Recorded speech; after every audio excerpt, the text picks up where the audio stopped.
Bien, vamos a estudiar algunos delitos de los denominados por hechos de corrupción, que el título 10º del Código Penal Federal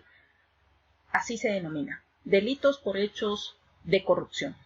Pero antes de empezar con cada uno de estos delitos, es necesario saber quién es el servidor público. En el artículo 212, este artículo nos señala, es servidor público toda persona que desempeñe un empleo, cargo o comisión de cualquier naturaleza en alguna de las siguientes instancias. Vamos a ver primero cada una de ellas y posteriormente haremos una recapitulación. En la Administración Pública Federal centralizada o en la de la Ciudad de México. ¿Cuál es la Administración Pública centralizada? Bueno, es aquella en la que se guarda una relación de jerarquía donde en la cúspide se encuentra el presidente de los Estados Unidos mexicanos y pues de ahí para el real todos son sus subordinados, que en este caso serían sus principales colaboradores, por ejemplo, los secretarios de Estado. Ahí tenemos pues que todos ellos serían servidores públicos. Vamos a ver a quién más define como servidor público este artículo. También toda persona que desempeñe un empleo, cargo o comisión en los organismos descentralizados. ¿Cuáles son estos? Bueno, ahí tenemos en imágenes algunos ejemplos que son muy conocidos. La descentralización administrativa es aquella organización que guarda con la administración central una relación distinta a la de jerarquía. Estos organismos, de acuerdo con el artículo 45 de la Ley Orgánica de la Administración Pública Federal, son entidades creadas por ley o decreto del Congreso de la Unión o por decreto del Ejecutivo Federal que los dota de personalidad jurídica y patrimonios propios, y que son responsables de una actividad específica de interés público.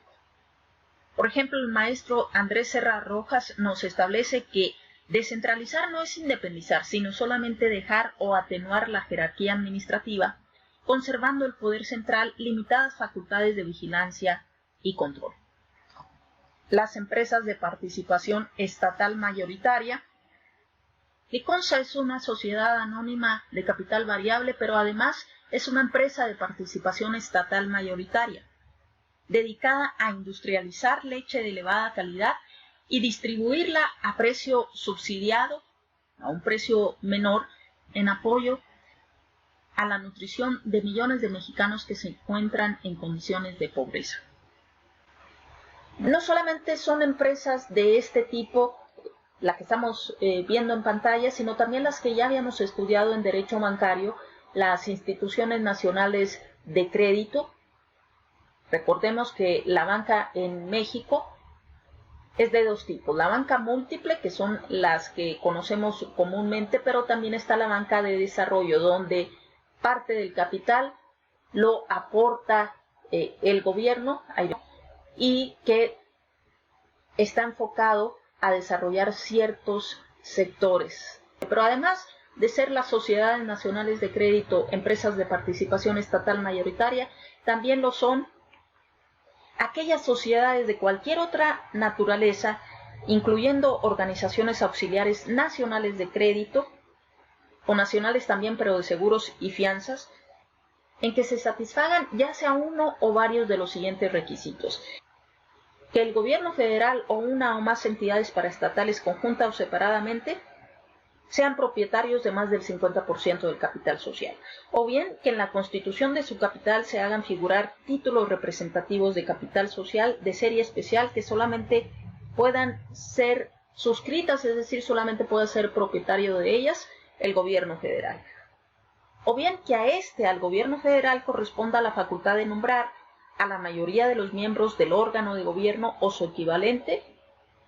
designar al presidente o director general, o incluso tenga las facultades para vetar los acuerdos del propio órgano de gobierno. Y en la parte final nos señala el artículo 46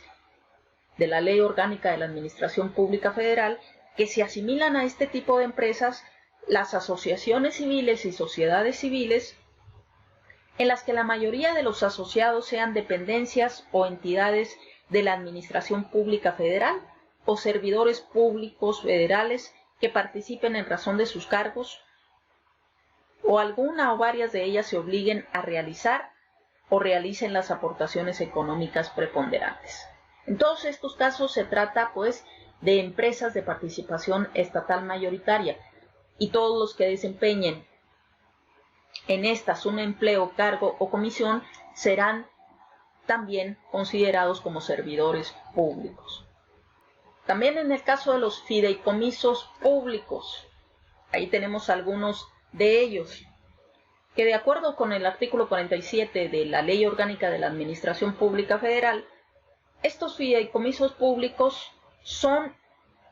aquellos que el gobierno federal o alguna de las demás entidades paraestatales constituyen con el propósito de auxiliar al Ejecutivo Federal en las atribuciones del Estado para impulsar las áreas prioritarias del desarrollo,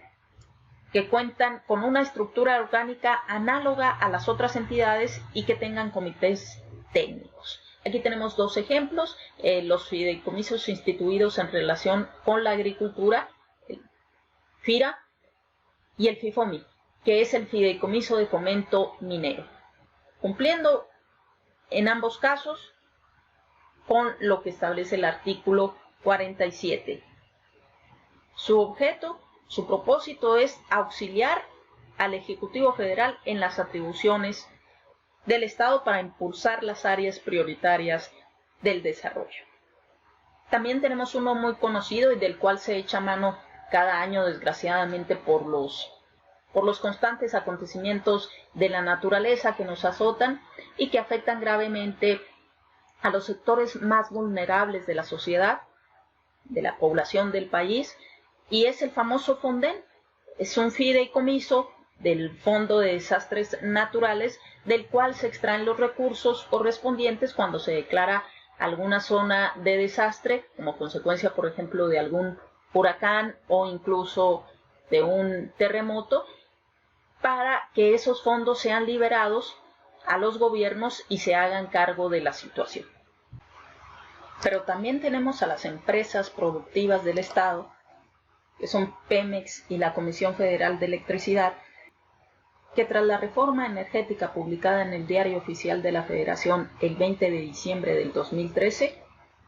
se convirtieron o transformaron en empresas productivas del Estado,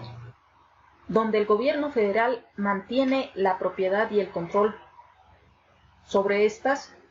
pero que con la reforma se permite la participación del sector privado nacional y extranjero en materia energética y de hidrocarburos, con el fin, o la justificación de esa reforma, de que estas empresas se volvieran más competitivas a nivel nacional e internacional, quedando facultadas para llevar a cabo asignaciones y celebrar contratos de exploración y extracción en materia de hidrocarburos, en el caso de Pemex, y de suscribir contratos respecto del servicio público de transmisión y distribución de energía para el caso de la Comisión Federal de Electricidad. Igual en el caso de los órganos constitucionales autónomos, aquí tenemos algunos de ellos, el INE, el INAI, el INEGI, el propio Banco de México, la Comisión Nacional de los Derechos Humanos, etcétera, todos esos considerados como órganos constitucionales autónomos. También en el Congreso de la Unión, en el Poder Judicial, concluyendo o repasando esta información, es servidor público todo aquel que desempeñe